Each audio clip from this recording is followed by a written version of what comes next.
Hi everybody, I'm Jack the Rambling Raconteur. I hope you're doing well. This is Here Lies Herodotus Part 3. We're in books 4 and 5 today, and I hope you're happy because we're finally going to war.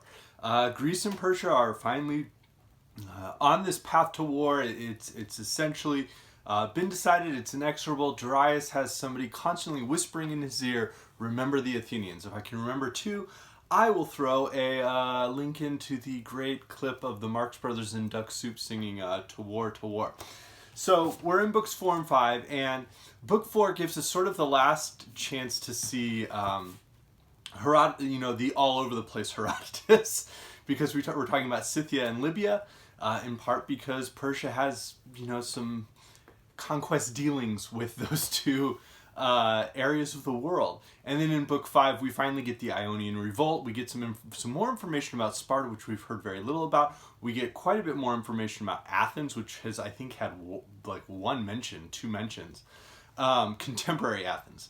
And then we get, we sort of end with the essential collapse of the Ionian Revolt and this sense that Darius is going to seek vengeance on the city-state of Athens. But before that, we get Herodotus refusing, what is it he says in the De Selincourt translation? I need not apologize for the digression. It has been my habit throughout this work on page 250. And yes, it has. So Darius is going to invade Scythia since the Scythians invaded Medea. And that means that Herodotus is going to tell us about Scythia for 28 pages, which is awesome. Scythia is, this area of sort of like southeastern Europe, north of Asia Minor. And so Herodotus, of course, is always fascinated by the frontiers of the world, the corners of the world. He's fascinated by geography. And he gets to, book 4 is in some ways sort of the last time Herodotus gets to indulge in his just passionate curiosity for the world and to take us on those journeys with him. So we get 3 accounts of the Scythians' origins. One thing Herodotus is pretty clear, like, I don't think it's this mythical account, I don't think it's this legendary account about these like sons of gods. Here's what happened. People moved and pushed other people, and that's what happened. But one thing that's, I think, interesting to note on those 2 legendary accounts of the origins of the Scythians is that each of them focuses on a favored younger son, a favored third son. And that's something that occurs repeatedly throughout the book of Genesis, and even in the history of Israel, where you see David's a younger son, King David, and then King Solomon is a younger son of King David. So that emphasis on like the younger son being the blessed one, the younger son being the one who rises to power and is successful, is something we see in a couple of different cultures, but is actually quite rare. It's not like singular, but it's quite rare. We also get this mention of the Cimmerians and the Hyperboreans, and Herodotus makes a sarcastic response about how, well, if there's these people, we're going further and further north, and there's some griffins that guard gold, and then you keep going further north, there's, one-eyed people. He goes, but if there's Hyperboreans, there also need to be people who live really far in the south, and they would have this name.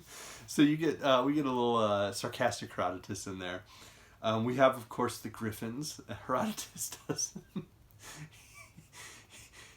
He doesn't rip the idea that there are griffins. He just kind of goes, these are just reports. I haven't been there. And then he talks about, and here's where we see Herodotus, sort of the naturalist, who's always an interesting person.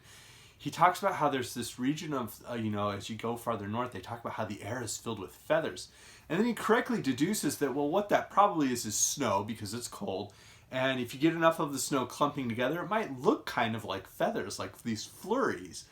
And so we see Herodotus the naturalist, who is possibly my favorite Herodotus, even when he's wrong.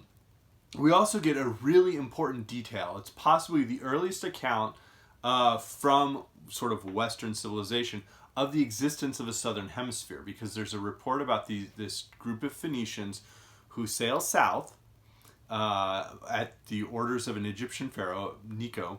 They sail south, and then when they're sailing under along the coast of Libya, which is the African continent, and they're sailing west, they notice that the sun is to their right, which happens if you're south of the equator. Here I'm north of the equator, so the sun is usually off. I'm actually facing west right now, so the sun is off to my left. well, for the sun to be on your right, you'd have to be south of the equator. And Herodotus is very clear, like, I don't think that happened. Like, he just doesn't think that makes sense. But it's an important historical detail. We continue finding out more about the Scythians because we have the Amazons. And so we get this really great account of the Amazons and just how they're fierce warrior women. And this group of young Scythians, essentially pseudo-seduces, sort of just kind of like, is like, we're just curious and interested, and maybe like two of us could date two of you. And they gradually form together to form this small nomadic group where they constantly, like the women, still ride horseback and go to war. And it's important to note that the account of the Scythians in Book 4 acts almost as like a counterpoint to the accounts of Egypt in Books 2 and 3. So Egypt, Herodotus identifies as the second oldest civilization behind the Phrygians. Maybe they're the oldest. They have this sense of permanence. They've always dwelt on the Nile. The Nile always floods, and these things. But he notes that the Scythians are nomadic. They seem to be a very recent, nation. They don't have these cities or homes. They don't seem to cultivate a lot of land the way Egypt does. And so Scythia is this counterpoint to Egypt. Both, of course, are brought together in this narrative through their interactions with Persia, which has been the guiding narrative through those first 4 books. Darius successfully bridges the Bosphorus, and or the Hellespont. I'm forgetting which now. The shorter one. He bridges that. He invades Scythia. He has some bridges made. He decides not to burn the bridges, but to chase the Scythians, who are nomads, and not be able to catch them and bring them into battle, or burn their towns or find their cities, because there are none. He eventually realizes that this is a fool's errand and retreats just in time. And so we again see sort of that throughout this, Herodotus is showing us the limits of Persian influence. Cyrus went to the northeast, Cambyses went to the southwest in Africa. Darius has now kind of gone into the northwest, and we're starting to see the limits of what will be the Persian Empire. And eventually Greece, of course, will be the western limit of the Persian Empire. We then get this great interlude over to Libya, which is the African continent, but Herodotus only gives us just a tiny bit of Libya. There's another mention of pygmies. There's another mention of Ethiopians, which are sort of those who live south of Egypt, is kind of how they're regarded. And we have this really incredible passage about the nation that declares war on the wind. It's one of my favorites. The neighbors of the Nasamones are the Psylli, but they no longer exist. There is a story which I repeat as the Libyans tell it, that the south wind dried up the water in their storage tanks, so that they were left with none whatever, as their territory lies wholly within the Syrtis. Upon this they held a council, and having unanimously decided to declare war on the south wind, they marched out to the desert, where the wind blew and buried them in sand. The whole tribe was wiped out, and the Nasamones occupied their former domain. Like just this incredibly strange, beautiful, poetic account in one paragraph. We get some descriptions of just how dry and forbidding, aspects of the African continent can be, specifically the Sahara Desert, which Herodotus describes it's an absolute desert. Nothing grows there. Nothing can live there. And this idea that you can go west along the African coast, and it's about every 10 days there's a small city that can exist there. There's not much water, and you just keep going. We also get sort of our last... This is one of the books where, for the first time, we don't really have a clear rise and fall arc. We do get Pheretima, who seeks vengeance for her son's murder, and she finds it only to be, with Persian assistance, Egyptian assistance, she finds that success in Libya, only to then herself die from this really horrible intestinal disease. And so she's sort of our only rise and fall. And that takes us into book 5. And this is where the narrative is really going to pick up. Those who have been like, where is the Greco-Persian War? Well, now it's here, book 5. So that's the Ionian Revolt. We have a mention of Thrace being conquered, which is north of Greece. Macedonia submits.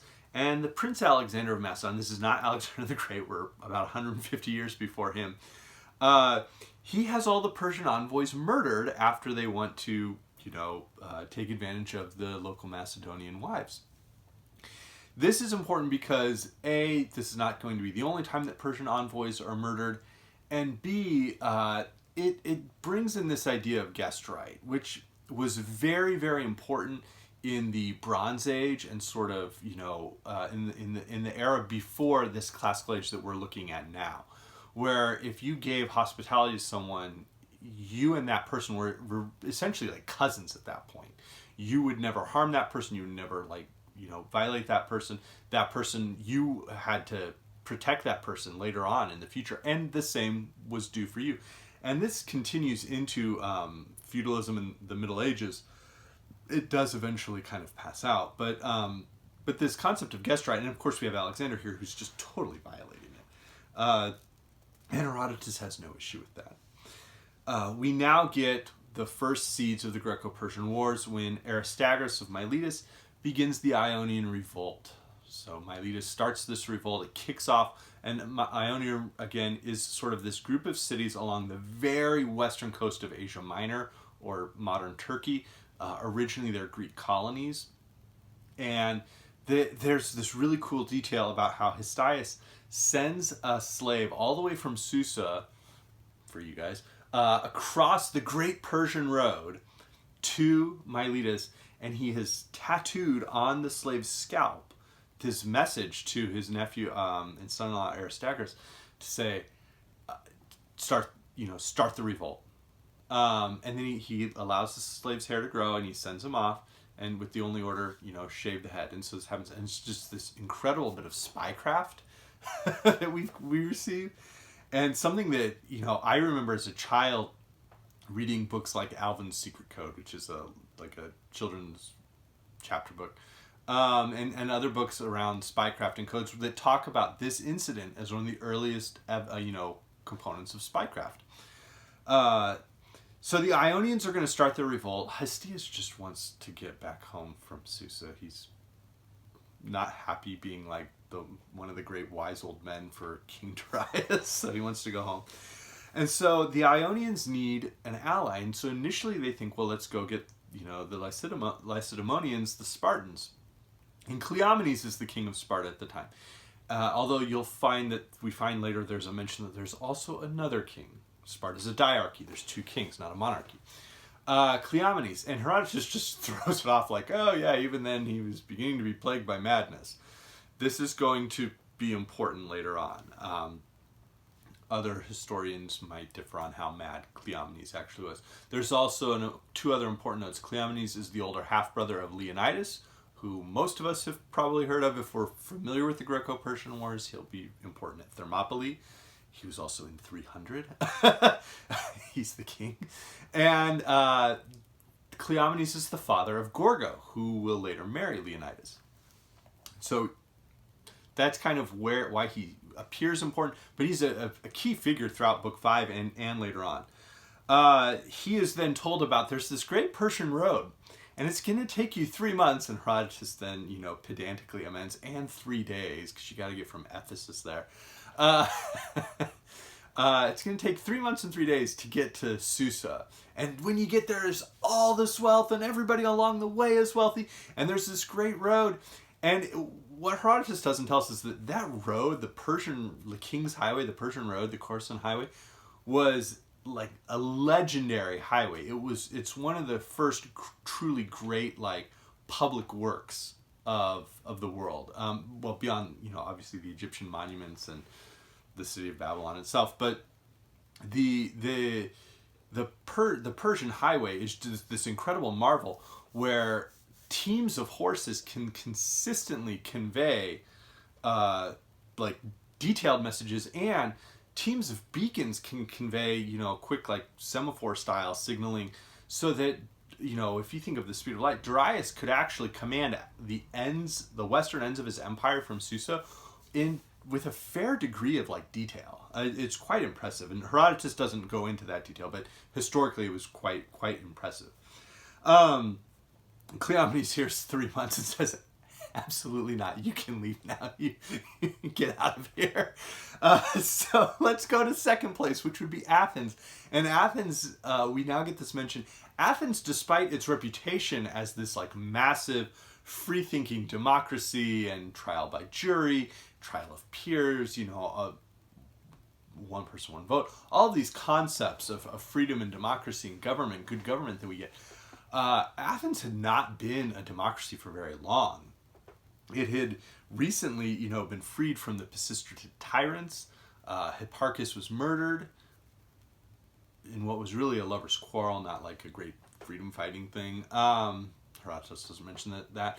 His brother Hippias, who's sort of the tyrant at the time, he flees, and but then kind of like gets some success, and wealthy Athenians, led by Cleisthenes, proceed to bribe the oracle at Delphi to tell the Spartans every time they come, listen, you got to go free the Athenians. Like, you got to help those guys out. You got to help out the Athenians repeatedly. And so finally, Sparta goes, send an army. Doesn't work out. Cleomenes takes an army a second time, and sort of by luck, maybe there's some betrayals going on, essentially kidnaps the children of the Pisistratid leaders and has the Pisistratids expelled. Again, this is important because, as I'd mentioned in Book 1, when Gyges, the Oracle of Delphi declared that Gyges was the lawful successor of Candidus after murdering Candidus at the behest of Candidus' beautiful wife, that Gyges then gave all this money to the Oracle of Delphi and all these great gifts. Maybe that was a bribe. And here we have Herodotus sort of just flat out admitting, yeah, this pretty publicly, we all know this was a bribe, and this was within memory of people who Herodotus was probably getting this first or second hand from others. There's also a quick mention about the introduction of the alphabet and writing to Greece through interaction with the Phoenicians. Cleisthenes is important. He's going to introduce some reforms. First of all, there's not going to be 4 tribes, there's going to be 10, and then with each of those 10 tribes is going to be divided into 10 divisions called the demes, democracy. We get then when Sparta is now upset, and Cleomenes is upset with what's going on with Athens, so he decides to take his friends and his army back there, only to have his co-king, Demaratus, say, I don't think so. And then the Corinthians give this great description of how awful tyranny can be, and that they will have nothing to do with supporting, the return of tyranny to Athens. There is a mention before that the Athenian envoys, looking for some allies, casually give this earth and water promise that the Persians want. They had previously asked for it from some other nations, and they have no idea that that's significant. To the Persians, that's a key detail in the war that will now begin to progress. While all of this is going on, while the Greeks are ready to, it's not quite a civil war because it's not one city fighting against itself, but there are all these Greek city-states that are willing to go to war with each other, while Persia is, ready to come to war with them too. Athens does decide to support this Ionian Revolt that's going on, thanks to Miletus. Cyprus is in revolt, let's join in. 20 ships are sent, a couple of other ships join from some allies. There's some initial successes. They set part of Sardis on fire, including the Temple of Cybele, which the Persians will use as their sort of casus belli, their justification for what they're going to proceed to do to Athens. After this occurs, of course, the Persians wipe out, they retake Cyprus, they start to wipe out the Ionian Revolt and just crush it. The Athenians are going to leave. But they have now sort of, entered their name into history. Darius is furious. He decides to blame Athens. Herodotus, of course, never met Darius. He doesn't...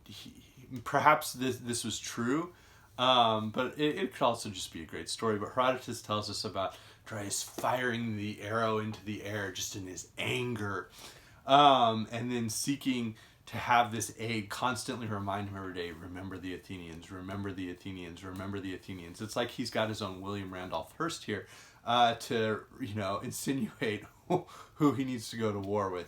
And that's the war that we're going to be seeing next week. So next week will be books 6 and 7, and we'll see the end of the Ionian Revolt, and then we'll see what happens when Darius, who has somewhat been flummoxed, despite his successes in taking the Persian Empire over from that, Magus, and whatever was going on with Cambyses and his madness.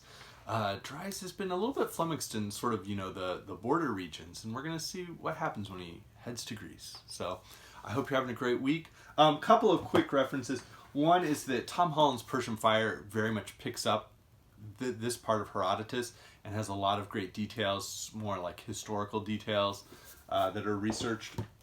I'll link my video from that discussion of that book. The descriptions of the Libyan desert and the army going out to declare war on the wind and being buried in the sand and things like that, those have an influence on The English Patient by Michael Ondaatje, both the book and even much more specifically the film, in which the Count Almashi character has his own copy of Herodotus that he carries around and makes his notes and pastes pictures and drawings, and just a cool idea. And then of course the Cimmerians and Hyperboreans, those names would be appropriated by none other than Robert E. Howard for Conan the Barbarian, Conan the Cimmerian. So a couple of fun sort of extra details, but hope you have a great week, and let me know what you're thinking, what you're finding out. Thanks.